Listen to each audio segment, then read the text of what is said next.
दोस्तों, दुनिया में आज भी बहुत सी ऐसी जगह, बहुत सी ऐसी चीजें मौजूद है जिनके रहस्य आज भी अनसुलझे हुए हैं। आज भी ऐसे कुछ मकान मौजूद है जहां अंधेरा होते ही काली परछाइयां अपने वजूद को जाहिर करती है और ऐसे मकान अपनी कहानियां खुद बयां करते हैं। आज की एक कहानी भी ऐसे ही एक मकान के बारे में है।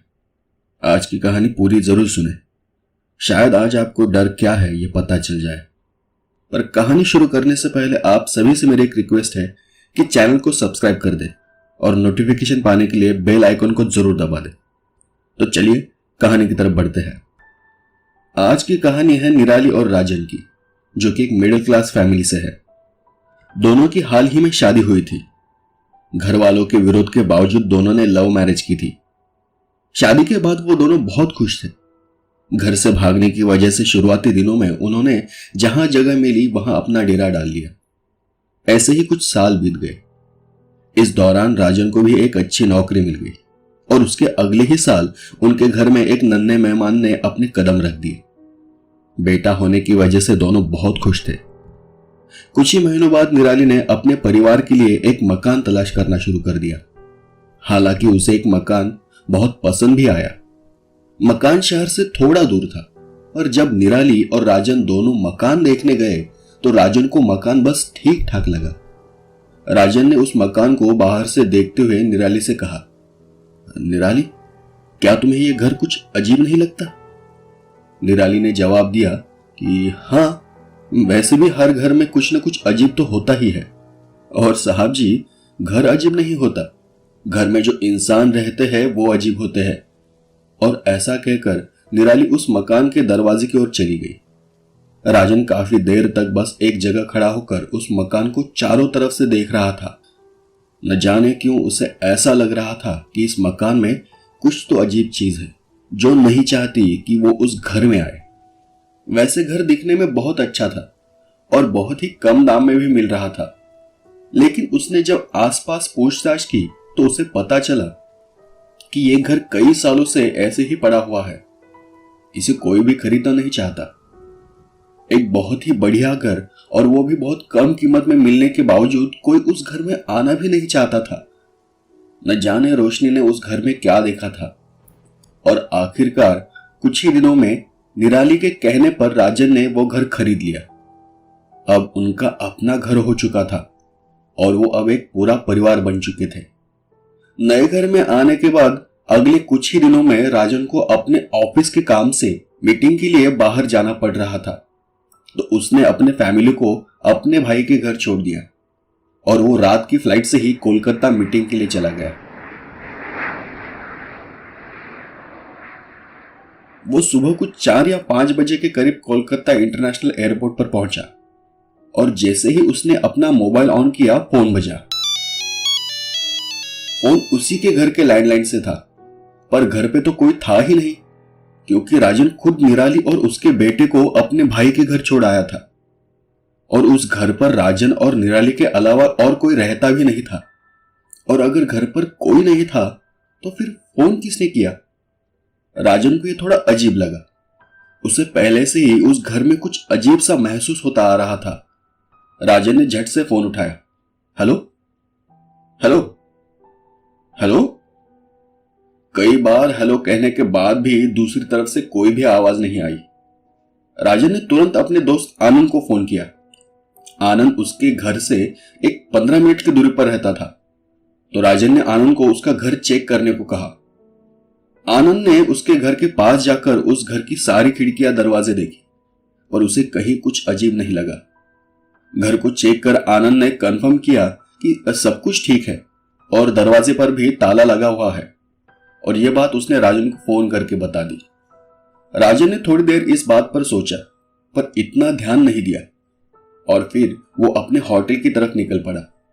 निराली परेशान न हो जाए इसलिए उसने निराली को उस फोन के बारे में कुछ नहीं बताया। मीटिंग खत्म होने के बाद वो फिर कोलकाता से दिल्ली वापस आ गया और फिर निराली और अपने बेटे को लेकर घर वापस चला गया। 2 दिन की भागदौड़ की वजह से राजन बहुत ज्यादा थका हुआ था, इसलिए वो रात जल्दी ही सो गया। रात के कुछ 11 बज रहे थे। कमरे की लाइट बंद थी और राजन अपने बिस्तर पर सो रहा था। बिस्तर के बाजू में ही उसके बेटे का पालना था और उसी पालने में उसका बेटा सो रहा था। तो राजन बहुत गहरी नींद में था, पर नींद में उसे महसूस हुआ कि कोई उसके बिस्तर के पास यहां वहां घूम रहा है। राजन आधी नींद में था। कमरे में लगी टेबल लैंप की धीमी रोशनी में उसने देखा कि निराली अपने बेटे को कंधे पर लिए सुलाने की कोशिश कर रही थी। राजन ने अपने चेहरे पर चादर ओढ़ते हुए ही कहा, अरे सो जाओ तुम भी अब, वो तो कब का सो गया होगा। और तभी अचानक किचन से जोरों से कुछ गिरकर टूटने की आवाज आई। वो आवाज इतनी तेज थी कि उस आवाज से राजन की नींद ही टूट गई और वो झट से उठकर किचन की तरफ दौड़ गया। पर जैसे ही वो किचन में पहुंचा, उसने देखा कि निराली तो किचन में बर्तन धो रही थी। राजन को दौड़कर आते हुए देख निराली ने कहा, अरे कुछ नहीं, एक कांच का बर्तन हाथ से फिसल गया। पर निराली को वहां देख राजन के रोंगटे खड़े हो गए थे। अगर निराली यहां है तो फिर बेटे को कौन सुला रहा है? और फिर निराली से बिना कुछ कहे वो फिर से कमरे की ओर भागा और कमरे में जाते ही उसने कमरे की लाइट ऑन की। पर कमरे के अंदर भी कोई भी नहीं था। वो हांफते हुए पालने के पास गया तो देखा कि उसका बेटा तो आराम से सो रहा था। राजन ने थोड़ी देर सोचा। राजन को लगा कि शायद थकावट की वजह से उसे ऐसा वहम हुआ होगा। फिर उसने अपने आप को कंट्रोल किया और फिर वो अपना मुंह धोने किचन में चला गया। अंदर जाते ही निराली ने उससे पूछा कि क्या हुआ, पर राजन ने बात को टालते हुए कहा, कुछ नहीं, एक बुरा सपना देखा शायद, अब तो नींद टूट गई। राजन अपना मुंह धोकर चेहरा पोंछ ही रहा था कि उसका मोबाइल फोन फिर से बज उठा। दोबारा फोन घर के ही लैंडलाइन से था। वो देख राजन बहुत गुस्सा हो गया। उसे लग रहा था कि कोई तो उसके साथ मजाक कर रहा है। और फिर राजन ने फोन रिसीव किया, पर इस बार दूसरी तरफ खामोशी नहीं थी। इस फोन कॉल पर उसे दूसरी तरफ से सांसों की आवाज सुनाई दे रही थी। हड़बड़ी में आनंद ने फोन को स्विच ऑफ कर दिया और वो मकान के हॉल की तरफ चला गया। पर उस वक्त हॉल में भी सब ठीक था, वहां भी कोई नहीं था। राजन को अब थोड़ा थोड़ा शक होने लगा था कि जैसे उसने सोचा था इस मकान में जरूर कोई गड़बड़ है, क्योंकि जब से वो इस मकान में आया है तब से हर बार उसे ये एहसास होता आ रहा है कि कोई अनजान चीज उसके आसपास ही कहीं मंडरा रही है। कभी लगता कि कोई है जो उसकी हर हरकत पर छुपकर नजर रख रहा है। हर बार ऐसा महसूस होता कि इस घर में हर जगह किसी की नजर उसका पीछा कर रही है। पर निराली के बारे में उसे ऐसा कुछ भी नजर नहीं आ रहा था। निराली हमेशा की तरह खुश थी। निराली ने उस मकान को अपना लिया था, या फिर शायद उस मकान ने निराली को अपना लिया था। ये दोनों बातें सुनने में भले ही एक जैसी लग रही हो, पर जब कोई चीज इंसान को अपना लेती है मतलब वो जल्द ही उस इंसान पर हावी हो जाती है। पर फिर भी राजन ऐसी सब बातों पर ज्यादा यकीन नहीं करता था, तो उसने बात को वही छोड़ दिया। कुछ दिनों बाद एक दिन सुबह राजन अपने बेटे को बोतल से दूध पिला रहा था। निराली जब नहाकर बाथरूम से बाहर आई तो उसने देखा कि उसकी पीठ पर नाखून से खरोचे जाने के निशान थे और निशान ताजा थे। और फिर उसने देखा कि वो निशान बस पीठ पर ही नहीं थे, बल्कि उसके पैरों पर और गर्दन पर भी थे। तो राजा ने निराली से पूछा, निराली, ये तुम्हारे बदन पर नाखून के निशान कैसे है? निराली ने आईने में देखते हुए कहा, वाह रे वाह, ये तो वही बात हुई कि उल्टा चोर कोतवाल से पूछे। वो थोड़ी मजाक के मूड में थी, तो राजन ने भी उसी तरह से जवाब दिया, अरे पूछे नहीं, डांटे। अब पर इसका इससे क्या लेना देना है? तो निराली ने पीछे मुड़कर देखते हुए कहा, कल बीच रात जब मेरी आंख खुली तो मैंने देखा कि तुम कमरे के दरवाजे में खड़े होकर मुझे ही घूर रहे थे और दूसरे ही पल तुम यहां मेरे पास आकर बैठ गए। मैं लाइट जलाना चाहती थी तो लाइट भी चालू नहीं करने दी। तब बड़ी मस्ती सूझ रही थी। मैं इतना बोल रही थी कि नाखून मत लगाओ, पर मेरी एक न सुनी। तब तो किसी जानवर की तरह मस्ती कर रहे थे और अब पूछते हो कि नाखून किसने लगाए? निराली की बात सुनकर राजन बहुत ही चौंक गया, क्योंकि कल रात भर राजन अपने स्टडी रूम में ही था और काम करते करते उसकी आंख वही लग गई थी। तो फिर राजन अपने कमरे में कब आया? और फिर ये सब? ये सारी बातें राजन के लिए बहुत ही शॉकिंग थी, पर यह सब वो निराली को कैसे समझाता ये उसे समझ ही नहीं आ रहा था। तभी अचानक फिर से एक बार राजन का मोबाइल फोन बज उठा। अब भी फोन घर के लैंडलाइन से ही था। आनंद ने फोन उठाया तो उधर से एक आवाज आई, चले जाओ यहां से, ये मेरा घर है। राजन ने झट से फोन काट दिया और इस बार राजन ने बिना टाइम वेस्ट किए निराली को सारी बात बताई। निराली को भी राजन की बात सुनकर थोड़ा अजीब लगा, क्योंकि उसने आज तक ऐसा कुछ भी महसूस नहीं किया था। फिर निराली राजन को अपने घर के हॉल में जहां वो लैंडलाइन रखा हुआ था वहां लेकर गई। वहां पहुंचकर उसने वो फोन उठाकर राजन के कान पर लगाया। तब राजन ने देखा कि फोन तो डेड था। तब निराली ने बताया कि फोन बहुत पुराना है और जब से हम इस मकान में आए हैं तब से यह बंद ही है। पर तभी उन दोनों का ध्यान ऊपर सीलिंग की ओर गया। उस पर लिखा हुआ था कि चले जाओ यहां से। राजन और निराली वो देख बहुत ही बुरी तरह से डर गए। इसलिए दोनों ने मिलकर दिन भर पूरे घर की छानबीन की तो देखा कि कोई आया और कोई गया नहीं था।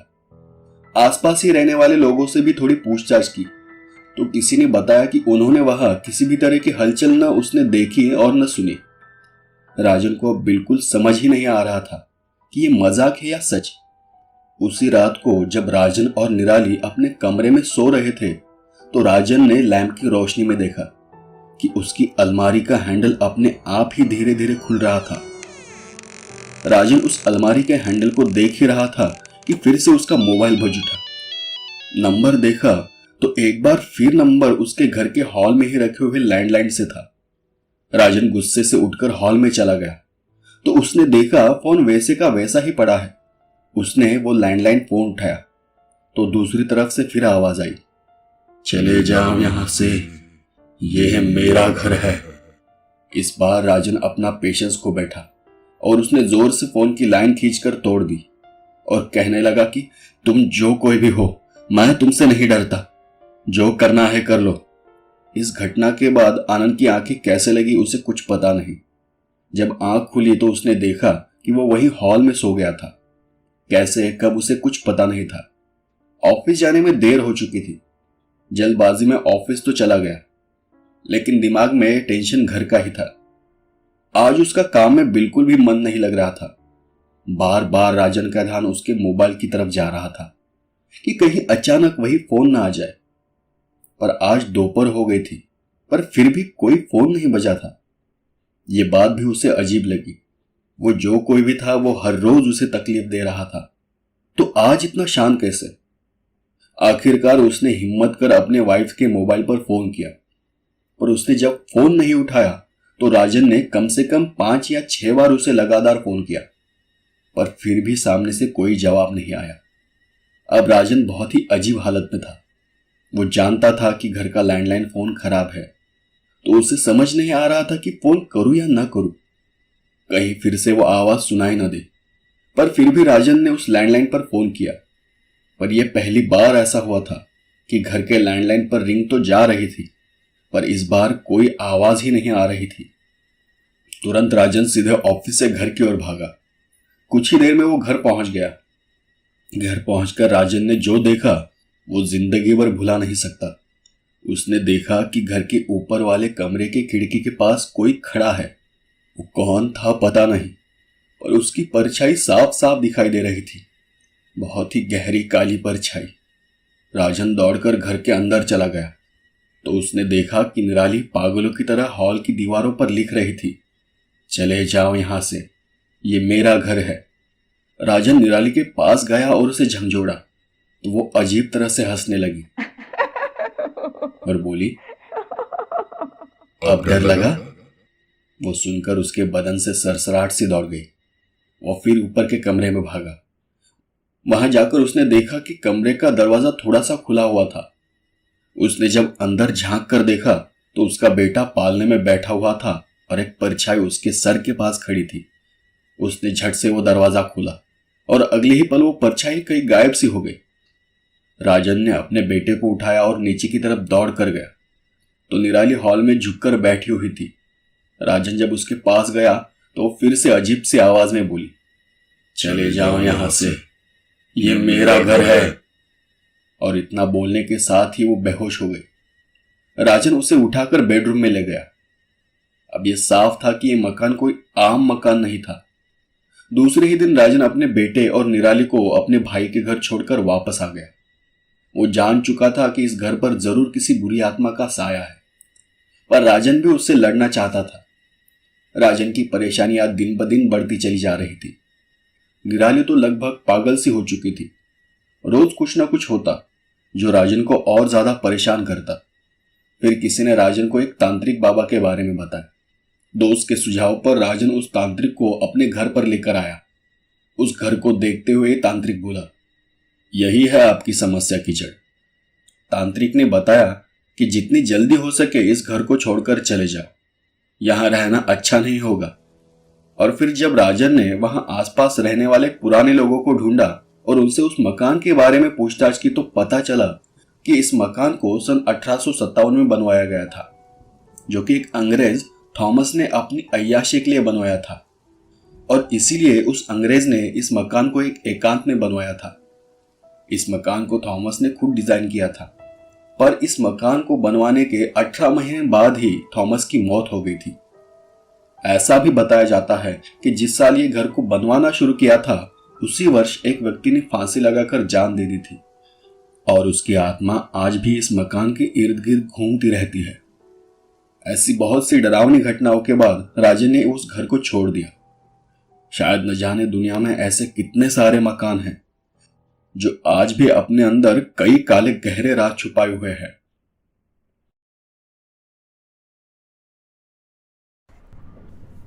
नमस्कार दोस्तों, मेरा नाम पंकज है। मैं कानपुर का रहने वाला हूँ।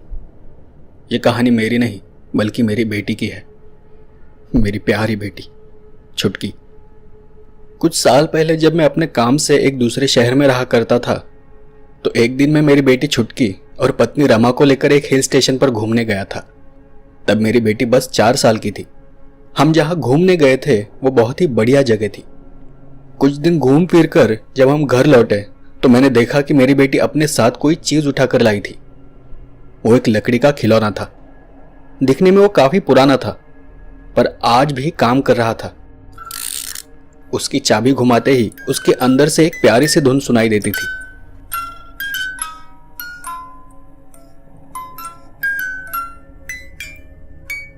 मैंने जब छुटकी से पूछा तो उसने कहा कि उसे वो खिलौना उसी हिल स्टेशन पर एक पेड़ के नीचे रखा हुआ मिला था। अकेला और उदास बैठा था, तो मैं उसे अपने साथ लेकर आई। मैं उसकी बात को ठीक से समझ नहीं पाया और बच्ची समझकर मैंने उस बात को वही टाल दिया। फिर एक दिन मेरी पत्नी रमा ने मुझे बताया कि छुटकी ने अब घर से बाहर जाना ही बंद कर दिया है।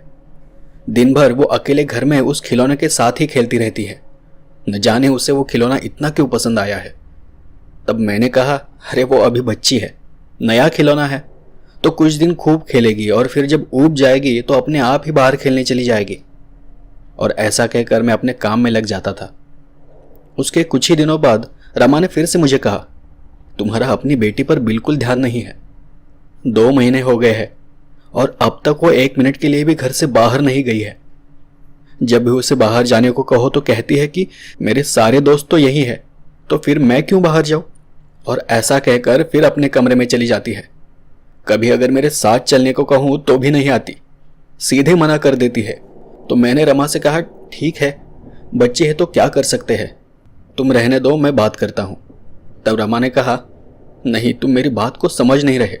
छुटकी पहले अपने कमरे में भी अकेले जाने से डरती थी और अब दिन भर वो अकेले ही अपने कमरे में रहती है। इतना ही नहीं बल्कि अब उसे अकेले घर में रहने से भी डर नहीं लगता। मैं जब घर का काम कर रही होती हूँ तो अचानक ही उस खिलौने की आवाज़ आती है और मुझे छुटकी के साथ साथ और भी कई बच्चों के हंसने की आवाज़ सुनाई देती है। तो मुझे रमा पर थोड़ा गुस्सा आ गया। रमा अभी ये ज़्यादा हो रहा है। अरे वो बच्ची है, कोई भूत नहीं कि कुछ भी बताए जा रहे हो।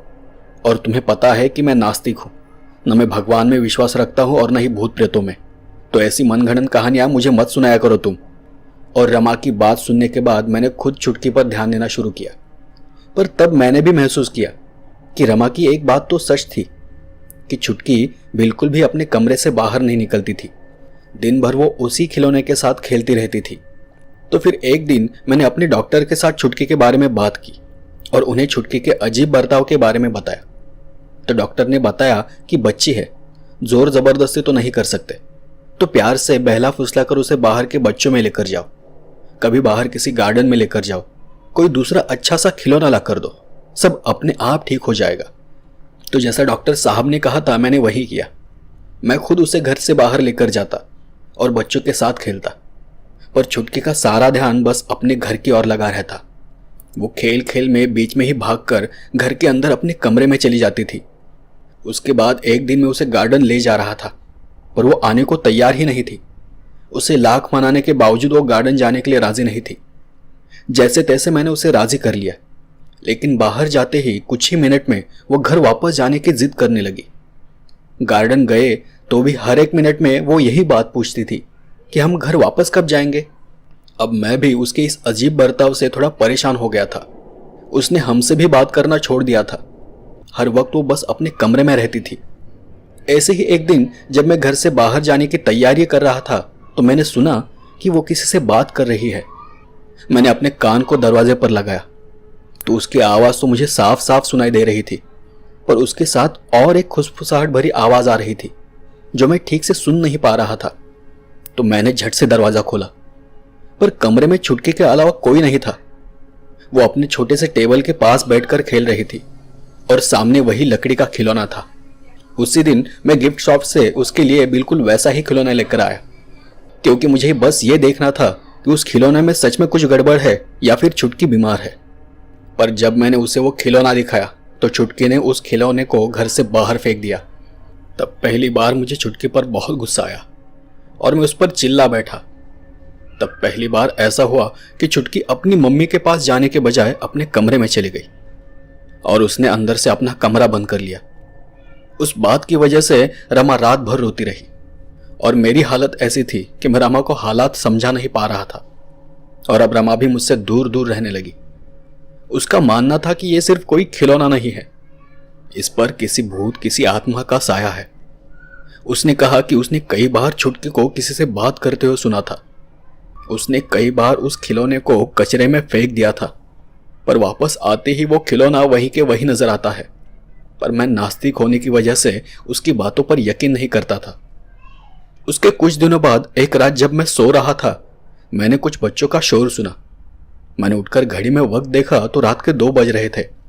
वो देख मैं हैरान हो गया, इतनी रात को कौन से बच्चे खेल रहे हैं। मैंने अपने बिस्तर से उठकर खिड़की से बाहर झांक कर देखा, तो जो देखा वो देख मैं बहुत घबरा गया। छुटकी बाहर अकेले ही खेल रही थी, पर वो ऐसे खेल रही थी जैसे उसके साथ और भी कई बच्चे खेल रहे हो। पर मैंने तो बच्चों की आवाज साफ साफ सुनी थी। मैं कमरे से बाहर गया तो देखा कि घर का दरवाजा खुला हुआ था। फिर मैं दौड़कर घर से बाहर गया और छुटकी को उठाकर घर के अंदर ले आया और अंदर से दरवाजा लगा लिया। मेरी उस हरकत की वजह से छुटकी जोर जोर से रोने लगी, क्योंकि उसे बीच रात बाहर खेलने जाना था। तब रमा भी जल्दी से बाहर आई। मैंने उसे सारी बात बता दी और फिर मेरी बात सुनकर वो मुझ पर ही गुस्सा होने लगी। मैंने उसे समझाते हुए कहा कि ये भूत वूत कुछ नहीं होता, हमारी छुटकी शायद बीमार है। मैं कल ही उसे एक अच्छे से दिमागी डॉक्टर को दिखाता हूँ। दूसरे ही दिन मैं उसे जबरदस्ती एक स्पेशलिस्ट डॉक्टर के पास ले गया और उन्हें सारी घटनाओं के बारे में बता दिया। तब डॉक्टर ने बताया कि यह स्क्रिजोफेनिया रोग के लक्षण हैं। इस रोग में ऐसा होता है कि इंसान खुद ही अपने दिमाग में अलग अलग लोगों की छवि बना लेता है और खुद ही अलग अलग आवाज़ों में बात भी करता है। तो उसे लगता है कि वो किसी और से बात कर रहा है, पर असल में वो खुद ही खुद से बात करता होता है। फिर डॉक्टर के कहने के मुताबिक मैंने छुटकी पर उस बीमारी का इलाज करना शुरू कर दिया, और उस इलाज का भी उस पर कुछ भी असर नहीं हो रहा था। मुझसे उसकी हालत देखी नहीं जा रही थी। दिन ब दिन हालात बिगड़ते चले जा रहे थे। छुटकी किसी को भी अपने कमरे में आने नहीं देती थी। हमसे भी वो अजीब तरह से बात करती थी। कभी दिन दिन भर खाना नहीं खाती, तो कभी बीच रात हमें किचन से बच्चों की आवाजें आती और सुबह उठकर देखते तो सब यहाँ वहां गिरा हुआ होता था। उसकी और रमा की हालत देख मैं भी थोड़ा परेशान हो गया था। और एक रात जब मैं सो रहा था तो मैंने देखा कि छुटकी हमारे कमरे में एक कोने में खड़ी है। उसके बाल बिखरे खुले हुए थे, आंखें बड़ी बड़ी हो रखी थी। तो मैंने उसे आवाज दी, छुटकी, ओ छुटकी। क्या हुआ? डर लग रहा है क्या? यहाँ आओ। और वो दौड़कर हमारी तरफ आने लगी। तब उसके एक हाथ में वो खिलौना था और दूसरे हाथ में चाकू था। उसने उस चाकू से रमा पर वार करना चाहा, पर जैसे ही मैंने वो देखा मैं झट से उठ गया और छुटकी को पकड़ लिया। तब मुझे बहुत गुस्सा आया और मैं जोर जोर से उस पर चिल्लाने लगा। पहली बार मैंने छुटकी पर हाथ उठाया। रमा भी बहुत खौफ में थी। मैंने गुस्से में आकर उसके हाथ से वो खिलौना छीन लिया और उसे तोड़ दिया। उस रात मैंने गुस्से में उसे उसके कमरे में ही बंद कर दिया, पर जाते जाते भी उसने उस खिलौने के टूटे हुए टुकड़े अपने साथ उठा लिए। हमने उसे समझाने की बहुत कोशिश की, पर वो नहीं मानी। उसे वही खिलौना चाहिए था। मेरे चिल्लाने का, मारने का उस पर जैसे कोई असर ही नहीं हो रहा था। दूसरे दिन जब हम सुबह उठे तो सबसे पहले उसके कमरे में गए, पर वहां कोई नहीं था। वो घर छोड़कर कहीं चली गई थी। उसने अपने कमरे की सारी दीवारों पर अजीब सी ड्राइंग बना रखी थी, जिसमें बहुत सारे बच्चे खेल रहे थे और एक बहुत बड़ा साया उनके साथ था, जो हमेशा उन पर नजर रखे हुए था। हर ड्राइंग में कहीं ना कहीं वो साया नजर ही आता था। और साथ में एक कागज रखा हुआ था, जिसमें लिखा था कि मैं अपने दोस्तों के साथ जा रही हूं, मुझे ढूंढने की कोशिश न करना, मैं अब आपको कभी नहीं मिलूंगी। मेरे लिए हैरानी की बात यह थी कि छुटकी को लिखना ही नहीं आता था। उसके बाद रमा और मैंने जाकर पुलिस में रिपोर्ट दर्ज की। उसे हर मुमकिन जगह पर ढूंढा, उस हिल स्टेशन पर भी जाकर तलाश की, पर हमें आज तक छुटकी कहीं नहीं मिली और नहीं उसके होने के कोई सुराग मिले। मैं आज भी उस घटना को याद करता हूं तो मेरा दिल बैठ जाता है। शायद एक बार मैं अपनी पत्नी की बात मान लेता तो आज ये दिन नहीं देखना पड़ता। उसके बाद रमा भी मुझे छोड़कर चली गई। अब मैं अकेला ही उस मकान में रहता हूं और छुटकी के कमरों की उन दीवारों पर बनी ड्राइंग्स में मैं छुटकी को ढूंढता रहता हूं।